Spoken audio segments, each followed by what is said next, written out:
जय श्री कृष्णा। स्वागत है आपका सारथी त्रिशला के साथ। कैसे हैं आप लोग?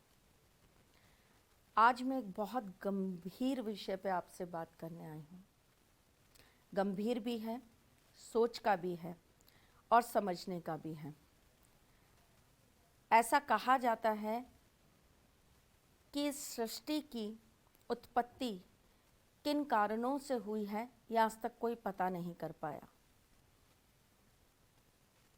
क्या सच में हमें पता नहीं है कि ये सृष्टि की उत्पत्ति किस वजह से हुई है, किस लिए हुई है, और दिन निरंतर जो ये परिवर्तन आ रहे हैं या ये जो चीज़ें बढ़ती जा रही हैं, ये किस लिए बढ़ रही हैं?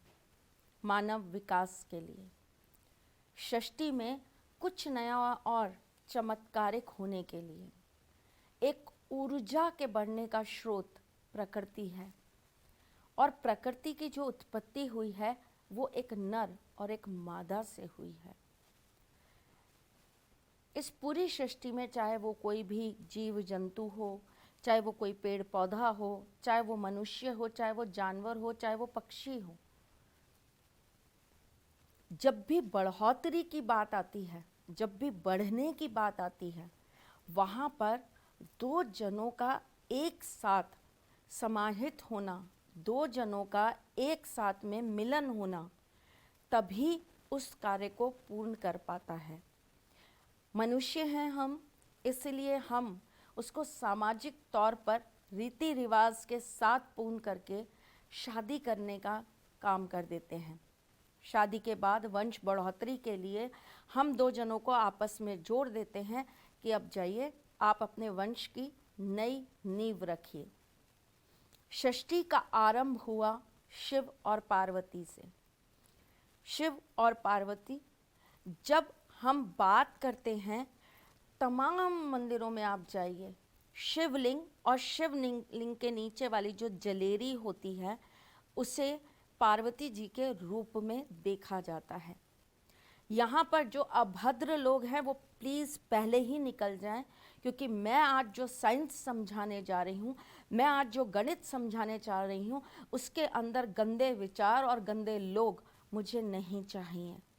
क्योंकि आज मैं आपको आपकी ऊर्जा के साथ अवगत करवाने जा रही हूँ।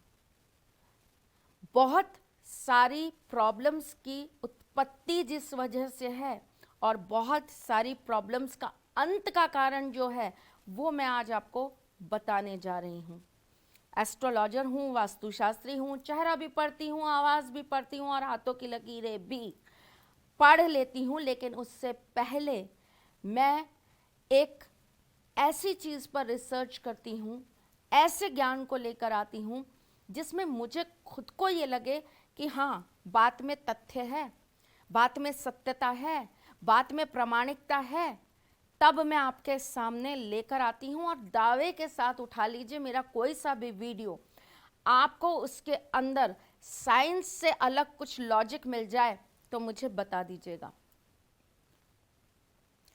आज मैं जिस गंभीर विषय पे बात कर रही हूँ, उससे बात करने में कुछ लोग कतराते हैं, शर्माते हैं या दूर भागने की कोशिश करते हैं। मैंने फरवरी के अंदर एक अपना वीडियो बनाया था, लव, सेक्स एंड धोखा। बहुत सारे बच्चियों के मेरे पास मेरे व्हाट्सएप पे कमेंट्स आए, जिन्होंने मुझे कहा कि माँ, हम तो सोच भी नहीं सकते थे कि कोई हमको इस तरह से बताएगा। माँ, हम तो इन पीड़ाओं से गुजरे, लेकिन हम किससे कहते? माँ, हम तो खुद चाहते थे कि कोई इस विषय पे हमसे बात करे, आपने इतनी खुलकर बात कैसे कर ली? बात करनी पड़ती है। जब बात अपने बच्चों के भविष्य की आती है तो माँ को हर विषय पर साफ साफ बात करनी पड़ती है। और यहाँ पर आज वही सुने मुझे, यहाँ पर आज वही टिके जो मुझे माँ की दृष्टि से देखे और मेरे ज्ञान को एक बच्चे की तरह अपने अंदर डालने की चेष्टा करे। मेरे को नेगेटिव, फालतू की बातें, बदतमीजियाँ बिल्कुल भी नहीं चाहिए अपने इस चैनल पे। अगर आपके दिमाग में उल्टी सीधी बातें आ रही हों, प्लीज़ अभी के अभी वीडियो बंद कर दीजिए और निकल जाइएगा। अगर आप सच में चाहते हैं कि आपको पता चले कि आपके जीवन का आधार क्या है, आपके जीवन में क्या क्या सही और क्या क्या गलत हो सकता है।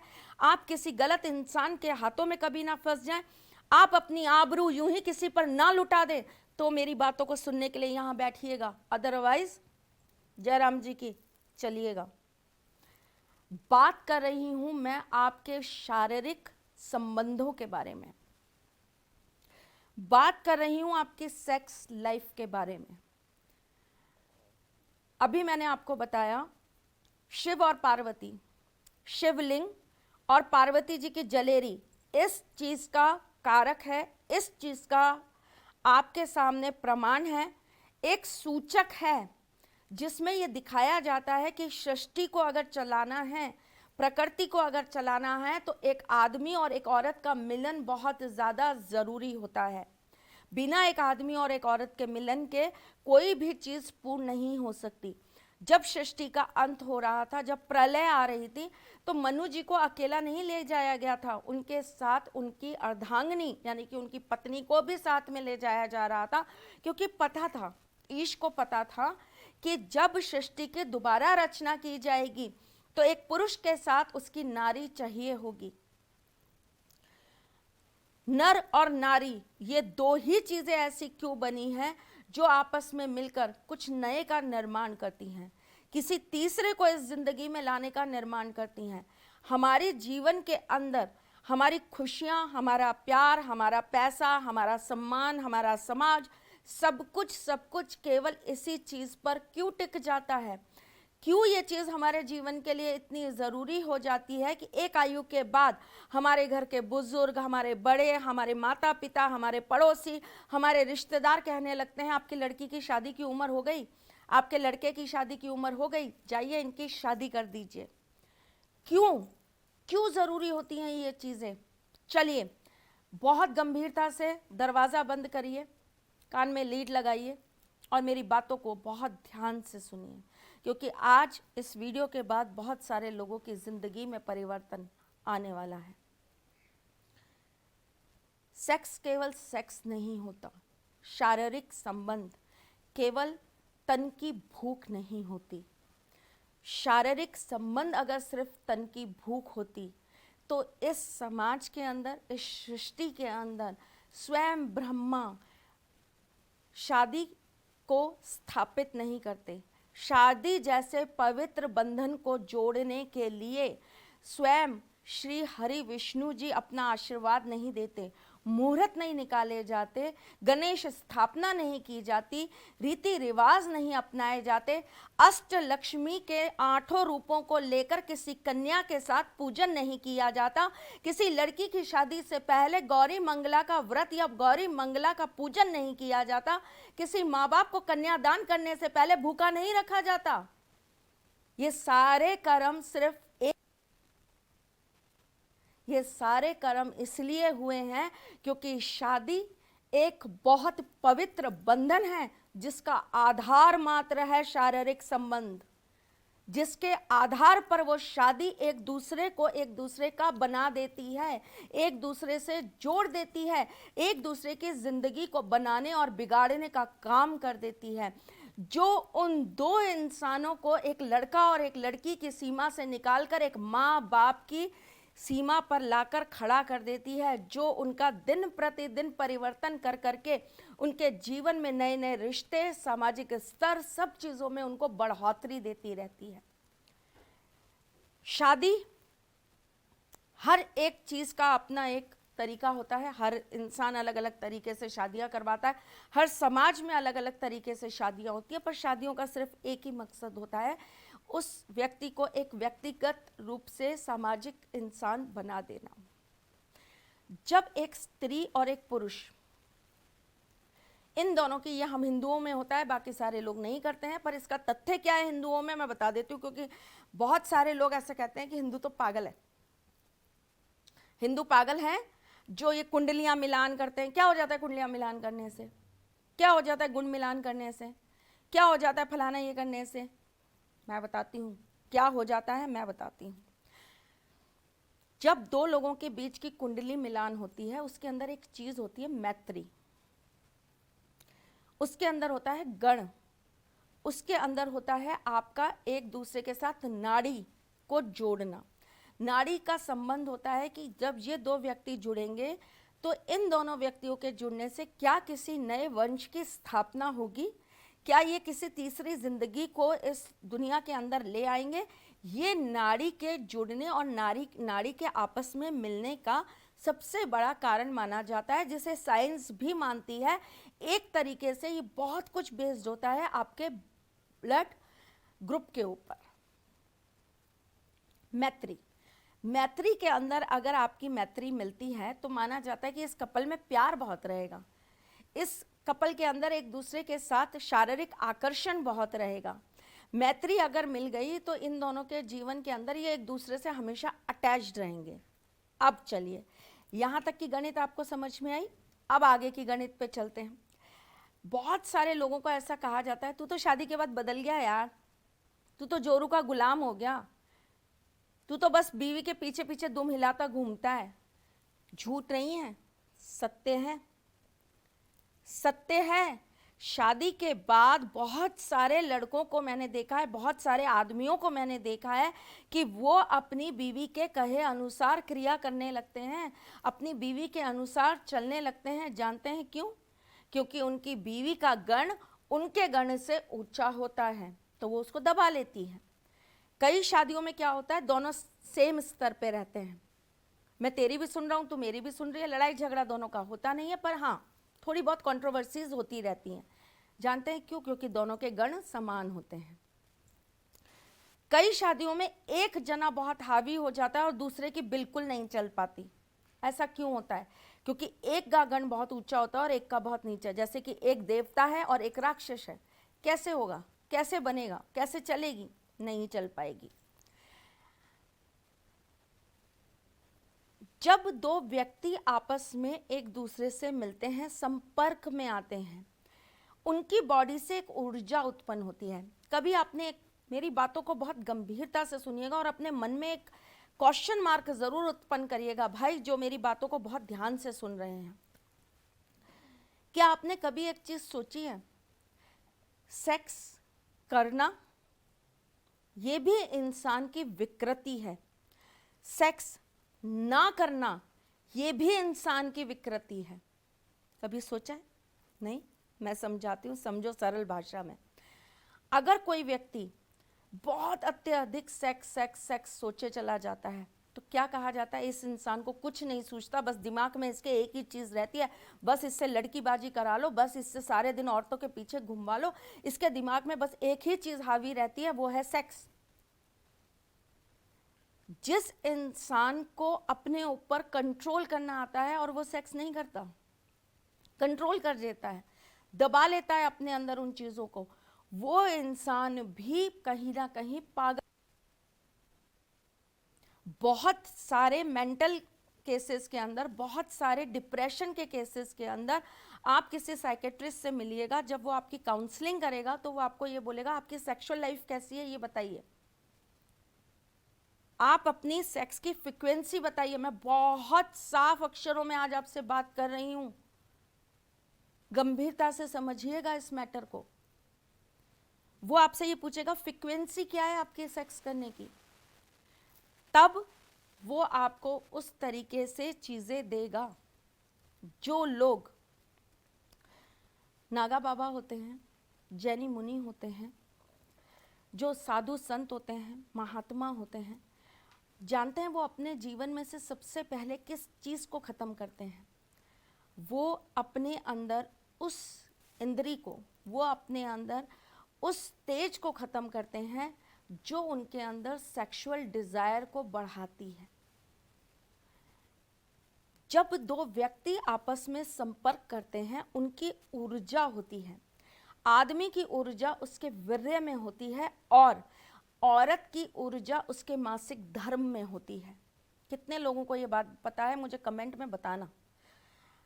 एक आदमी, एक पुरुष, अगर वो अपने जीवन काल में ज़्यादा से ज़्यादा ब्रह्मचर्य का पालन कर लेता है, और ये हमारे संस्कारों में भी लिखा है, एक युवा अवस्था की जो अवस्था बताई गई है उसमें ब्रह्मचर्य का एक पूरा का पूरा आश्रम बताया गया है कि इतने साल तक ब्रह्मचार्य आश्रम का पालन करना चाहिए।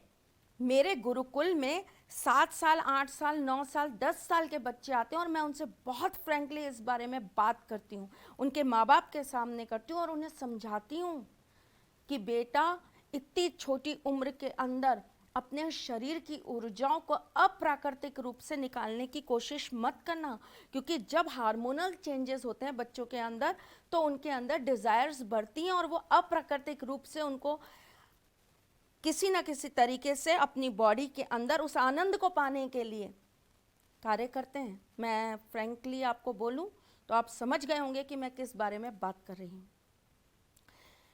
हमारे पुराणों के अंदर, हमारे वेदों के अंदर, हमारे शास्त्रों के अंदर एक आयु तक हर बच्चे को यह समझाया गया है कि ब्रह्मचार्य का पालन करना चाहिए। जब किसी लड़की का मासिक धर्म चालू होता है तब क्यों उसको कहा जाता है कि अब तुम संभल के रहना, अब तुम अपनी पहनने ओढ़ने में तुम अपनी चीज़ों को ध्यान रखना? क्यों उसके अंदर यकायक एक शारीरिक परिवर्तन आ जाता है? क्यों उस लड़की को अचानक से बड़ा कहने लगते हैं? जानते हैं क्यों? क्योंकि उसके अंदर एक ऊर्जा का प्रवाह होता है।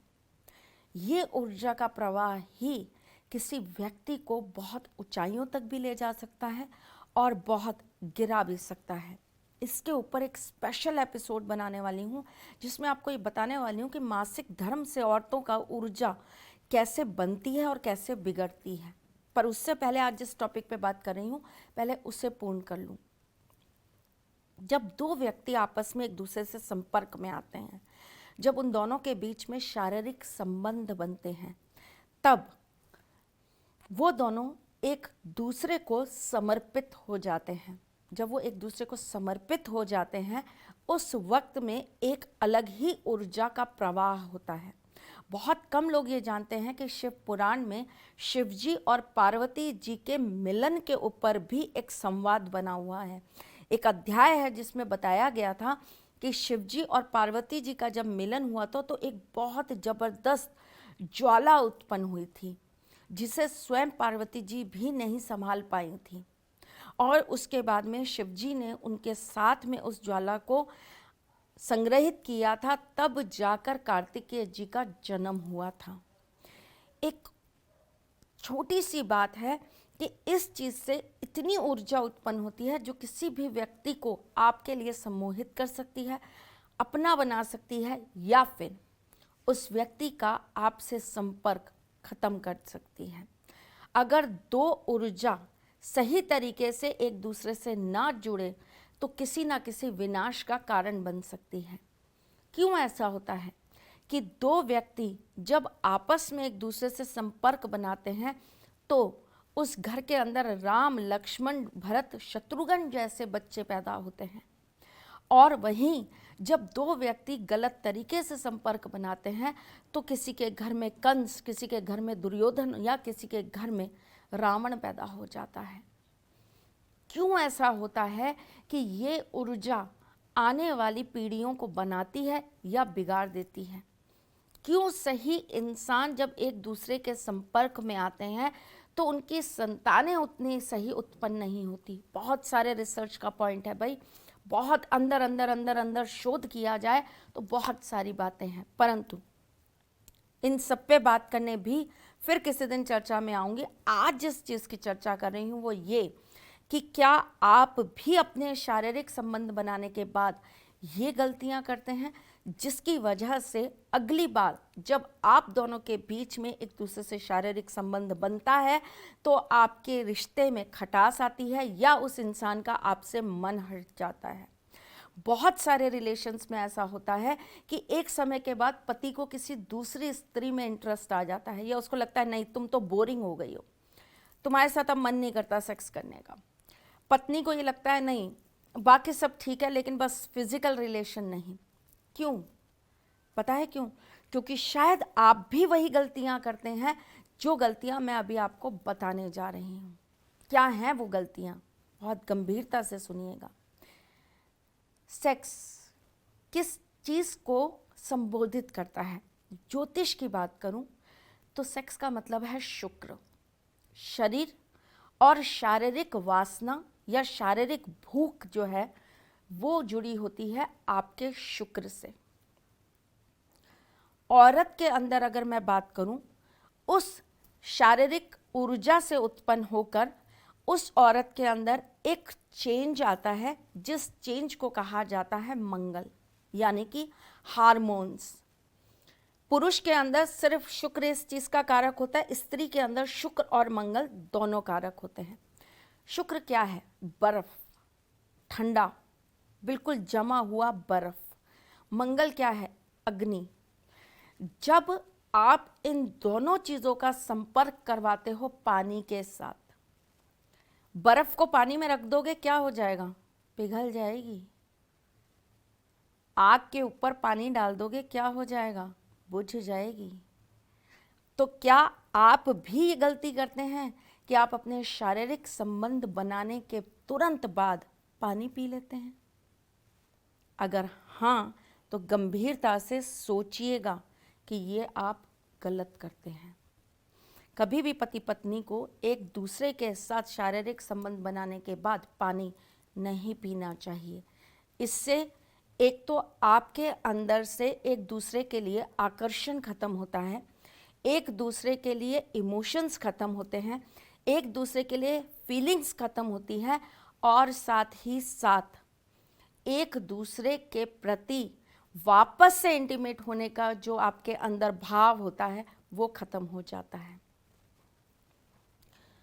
दूसरी चीज़ जो यहाँ पर बहुत ज़्यादा ज़रूरी है वो ये, कितने लोग ऐसा करते हैं कि वो शारीरिक संबंध बनाने के बाद अपने आप को कुछ देर के लिए उसी पोजीशन पे, उसी जगह पर ऐसे ही छोड़ देते हैं।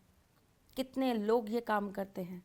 अगर आप ये करते हैं तो बहुत गलत करते हैं, क्योंकि आपने एक ऊर्जा के प्रवाह को अपने शरीर में से उठाया, जागृत किया, और फिर आपने उसको शांत करने के लिए खुद को एकदम निढाल कर दिया। वो निढाल होना आपके केतु को एक्टिव कर जाता है। वो निढाल होना आपके अंदर शनि की प्रवृत्ति को बढ़ा देता है। अगर आप ऐसा करते हो तो धीरे धीरे धीरे धीरे करके आपके शरीर के अंदर अगली बार उस चीज़ के संपर्क में आने का जो भाव होता है, जो मन होता है, वो खत्म हो जाता है। तीसरी महत्वपूर्ण चीज़ जो बहुत कम लोग ना समझते हैं, ना जानते हैं और ना मानते हैं। बहुत सारे लोग तो मुझे इस चीज़ पे नेगेटिव कमेंट करने वाले हैं, मुझे पता है, बट आई डोंट केयर, क्योंकि मैं जो बता रही हूँ दावे के साथ ठोक कर बता रही हूँ कि मैं सत्य बता रही हूँ। उंगली उठा जाए मेरे इस ज्ञान पर कोई तो फिर मुझसे बात करे, 1 to 1 आ जाओ मेरे सामने, मेरे पास हर चीज़ का प्रमाण है देने के लिए। जब भी व्यक्ति अपने शारीरिक संबंध बनाने के बाद उस दिन या अगले दिन अगर वो अपने सिर को नहीं धोते, वो अपने शरीर को अच्छी से साबुन या स्क्रब से साफ नहीं करते, तो आपके शरीर के अंदर 2 प्रमुख ग्रहों का नेगेटिव वास होने लगता है। जानते हैं क्या? पहला शनि और दूसरा बुध। बुध सबको पता है नपुंसक ग्रह होता है, इसीलिए इस दुनिया के अंदर दुआ का दूसरा नाम हिजड़ा होता है, क्योंकि हिजड़ा बुध ग्रह का सबसे बड़ा कारक होता है। बहुत छोटी छोटी बातें हैं, जोड़ने चलोगे ना तो सब सामने खुली किताब बन जाएगा। अगर आप शारीरिक संबंध बनाते हैं और उसके बाद आप अपना सिर नहीं धोते हैं, तो आप अपनी नेगेटिव ऊर्जाओं को उन सब चीज़ों में डालते हैं जिस पे भी आप काम करते हैं। खाना बनाते हैं, काम करते हैं, ऑफिस में जाते हैं, फाइल वर्क करते हैं, लोगों से मिलते हैं, संपर्क में आते हैं, आपकी नेगेटिविटी बढ़ती बढ़ती बढ़ती चली जाती है। सिर्फ साबुन से नहीं धो सकते, सिर्फ पानी से धोइए, लेकिन धोइए ज़रूर। एक और विशेष चीज़ बताती हूँ जो आज तक किसी ने नहीं बताई होगी, और बताई भी होगी तो मुझे पता नहीं भाई, ये मेरा ज्ञान है, मेरी रिसर्च है, इसलिए मैं बता रही हूँ और बहुत प्राउडली कह रही हूँ कि मैं बता रही हूँ। जिस किसी की कुंडली के अंदर 3रे भाव में, 5म भाव में और 9वें भाव में सूर्य राहु एक साथ में बैठे होते हैं, ऐसे व्यक्ति सुबह के समय अपने पार्टनर के साथ इंटीमेट होना पसंद करते हैं। जिस किसी के कुंडली के अंदर चंद्रमा बली होता है और साथ में उसके ऊपर गुरु की दृष्टि होती है, ऐसा व्यक्ति रात्रि में जागृत होता है अपने पार्टनर के साथ इंटीमेट होने के लिए। जिस किसी की कुंडली के अंदर मंगल तीव्र का होता है, यानी कि उच्च का हो या किसी अच्छे स्थान पे बैठा हो, ऐसा व्यक्ति हमेशा दिन में शारीरिक संबंध बनाने के लिए उतावला होता है। जिस किसी की कुंडली के अंदर शुक्र छठे सातवें आठवें घर में बैठा होता है, ऐसा व्यक्ति कभी भी पहली बार शारीरिक संबंध बनाकर सेटिस्फाइड नहीं हो पाता। उसको थोड़ी देर बाद लगता है कि कुछ और कुछ और कुछ और। जिनके भी है वो अपने आप में आईने से जाकर पूछे कि मैंने आपको कितनी गहरी बात बता दी है। अगर आपके जीवन के अंदर आपके शारीरिक संबंध आप दोनों को एक दूसरे से दूर कर रहे हैं, बहुत सारी लड़कियों के साथ होता है भाई, बहुत सारे लड़कों के साथ होता है, शादी से पहले शारीरिक संबंध बन गए और उसके बाद में शादी नहीं हो पा रही, उसके बाद वो लड़का धोखा दे गया। जानते हैं क्यों? क्योंकि आपका 5वां घर कहीं ना कहीं आपके 12वें घर के संपर्क में आ गया। 12वां घर क्या है? आपका शैया सुख। आपके 5वां यानी कि 5वां घर क्या? प्यार, फीलिंग्स, इमोशंस का घर।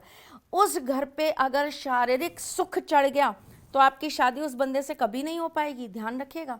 जितनी लड़कियां मुझसे ये पूछती हैं ना कि मैं लव मैरिज करना चाहती हूँ, मेरी लव मैरिज होगी कि नहीं होगी, जितने लड़के ये जानना चाहते हैं कि हम लव मैरिज करना चाहते हैं, हमारी लव मैरिज होगी कि नहीं होगी, वो सबसे पहले अपनी कुंडली किसी अच्छे विशेषज्ञ को दिखाइए या मुझे दिखाइए कि आपका 5वां और आपके 12वें घर का कोई संबंध तो नहीं है, और अगर है तो शादी से पहले कभी भी उस लड़की या लड़के के साथ शारीरिक संबंध मत बनाइएगा जिसके साथ आप शादी करना चाहते हैं। ध्यान रखिएगा, अगर ऐसा हुआ तो आपकी शादी नहीं हो पाएगी। एक और बहुत बड़ी चीज आपको मैं बताती हूं। कुंडली के अंदर 4 त्रिकोण होते हैं। उन 4 त्रिकोणों में एक त्रिकोण होता है काम त्रिकोण। काम त्रिकोण का मतलब होता है कामुकता। काम त्रिकोण का मतलब होता है आपके शरीर में उत्पन्न हो रही विलासता, शारीरिक भूख। काम त्रिकोण के बिल्कुल उल्टे ही आधार पे खड़ा होता है धर्म त्रिकोण। इधर काम त्रिकोण, इधर धर्म त्रिकोण। ठीक, आप एक चीज समझिए, बहुत लोगों ने इस चीज का मजाक उड़ाया है, लेकिन फॉरेनर्स इस चीज पर रिसर्च करने हमारे देश में टाइम टू टाइम आते रहे हैं। हमारे बहुत सारे ऐसे पौराणिक मंदिर हैं जहां पर आप जाएंगे तो आपको वहां पर अलग अलग पोजेज में बहुत सारे काम सूत्र के नियम दिखाई देंगे। काम सूत्र की बहुत अलग अलग मूर्तियां दिखाई देंगी। कभी आपने सोचा इसका आधार क्या होगा? क्यों किसी मंदिर के अंदर ये चीजें? किसी मंदिर में ऐसा क्यों? क्यों हम हिंदू जाकर शिवलिंग की पूजा करते हैं जबकि हमें पता है कि वो शिव जी को एक लिंग के रूप में हम पूज रहे हैं? क्यों जा रहे हैं हम वहां पे पूजा करने? कभी आपने इन चीजों पे बहुत गंभीरता से विचार किया? मजाक उड़ाना बहुत आसान है, किसी भी चीज का हास करना, परिहास करना बहुत आसान है, किसी भी चीज को क्रिटिसाइज करना बहुत आसान है, लेकिन उस चीज के सत्य को जानना वही तो मुश्किल चीज है। और अगर आपने उस चीज के सत्य को जान लिया तो आप उस चीज का हास नहीं उड़ाएंगे, आप हास उड़ाएंगे अपने आप का, अपने ज्ञान का और अपने संस्कारों का। केवल इसलिए क्योंकि हमारी वेदों ने, हमारे पुराणों ने आपको वो सारी चीजें बहुत स्पष्टता से समझाने की कोशिश करी है तो आपको समझ में नहीं आई है।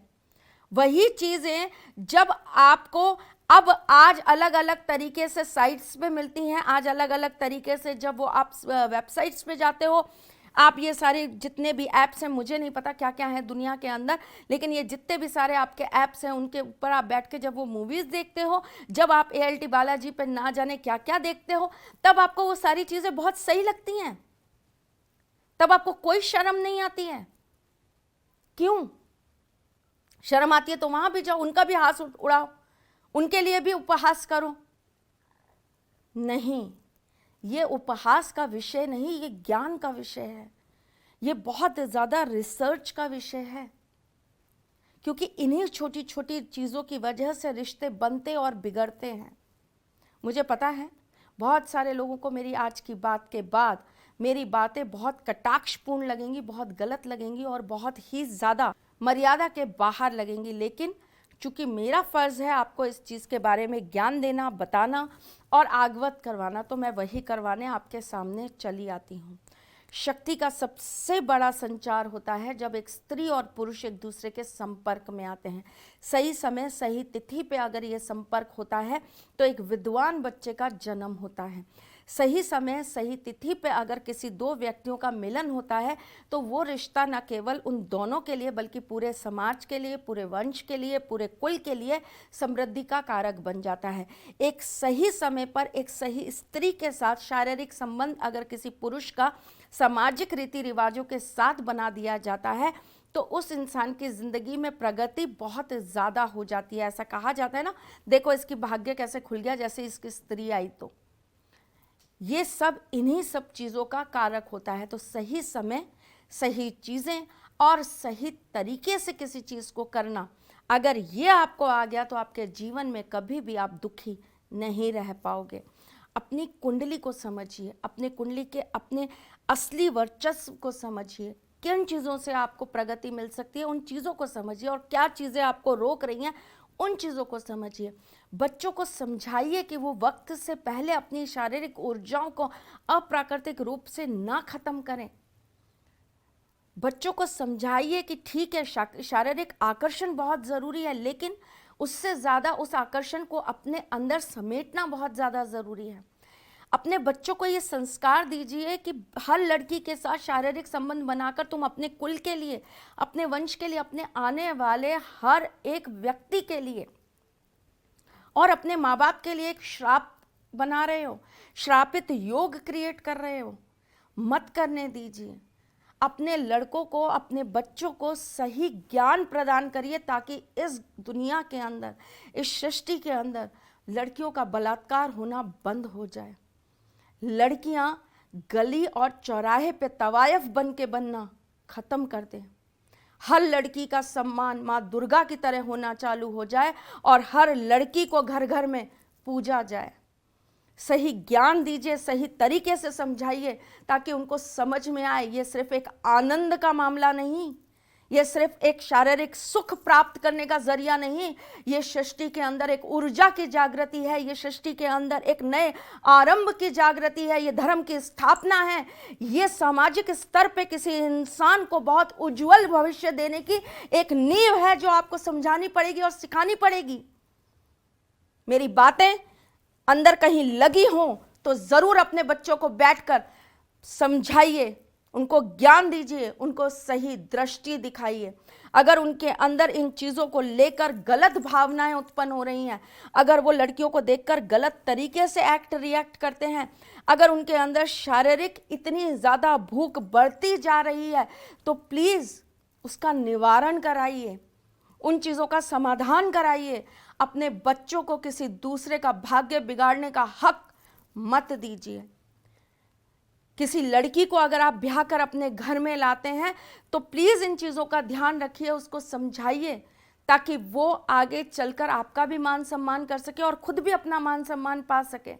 पति पत्नी के रिश्ते की नींव होता है ये रिश्ता, ये शारीरिक संबंध एक दूसरे से जोड़ते हैं उन दोनों को। इसकी सही परिभाषा समझाइए ताकि उनका रिश्ता कभी टूटे ना, कभी तलाक ना हो, कभी किसी रिश्ते में किसी सौतन का प्रवेश ना हो।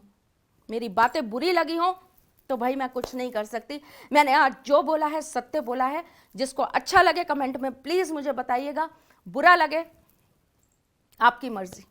सत्य अक्सर लोगों को कड़वा लगता है, आज मैंने बहुत कड़वा बोला है मुझे पता है, पर अगर मैं इस सत्य के साथ किसी एक की ज़िंदगी भी बचा पाऊंगी ना तो मैं अपने आप को बहुत सौभाग्यशाली समझूंगी। सारथी होने का मतलब ये नहीं है कि हमेशा मीठी मीठी और चुपड़ी चुपड़ी बातें करूं। सारथी होने का मतलब है सत्य के साथ आपके साथ सही राह दिखाने का कार्य करूं, और मैंने आज वो फ़र्ज़ पूरी तरीके से निभाया है। जिन्हें अच्छा लगा हो प्लीज़ कमेंट करना, मेरा साथ देना, मुझे बताना। मैं फिर आऊँगी, आज के लिए मुझे इजाज़त देना। जल्द मिलेंगे, तब तक के लिए मुस्कुराते रहिएगा, रिश्तों में मजबूती बना के रखिएगा, अपने सारथी के साथ यूं ही जुड़े रहिएगा, प्यार देते रहिएगा, प्यार लेते रहिएगा, ख्याल रखिएगा अपना और उनका भी जिनके साथ आप प्यार करते हैं। हम फिर जल्द आपसे मिलने आएंगे, तब तक के लिए अपने इस चैनल को लाइक, सब्सक्राइब और शेयर करना बिल्कुल भी मत भूलिएगा। ठाकुर जी और माँ राधा का आशीर्वाद सदा सर्वदा आपके परिवार पर बना रहे, बस इसी अभिलाषा के साथ आज के लिए इजाजत चाहती हूँ। जय श्री कृष्ण। सारथी मां त्रिशला ज्योतिष के क्षेत्र में विश्व विख्यात नाम है। ज्योतिष शास्त्र में पीएचडी मां त्रिशला पिछले 22 वर्षों से ज्योतिष की सभी परंपरागत विधाओं के साथ साथ अनेक दुर्लभ गुण विधाओं जैसे परछाई एवं लफ्ज के अध्ययन से अपनी सटीक भविष्यवाणी और पूर्वानुमान के लिए विख्यात हैं। अपने उपायों द्वारा लाखों लोगों का जीवन संवार चुकी मां त्रिशला लगातार 2016 से ज्योतिष विभूषण अवार्ड प्राप्त कर रही हैं। साल 2018 में उन्हें उत्तराखंड के मुख्यमंत्री त्रिवेंद्र सिंह रावत ने ज्योतिष विभूषण अवार्ड से सम्मानित किया था और साल 2016 में उन्हें राजस्थान में बेस्ट एस्ट्रोलॉजर के अवार्ड से नवाजा जा चुका है।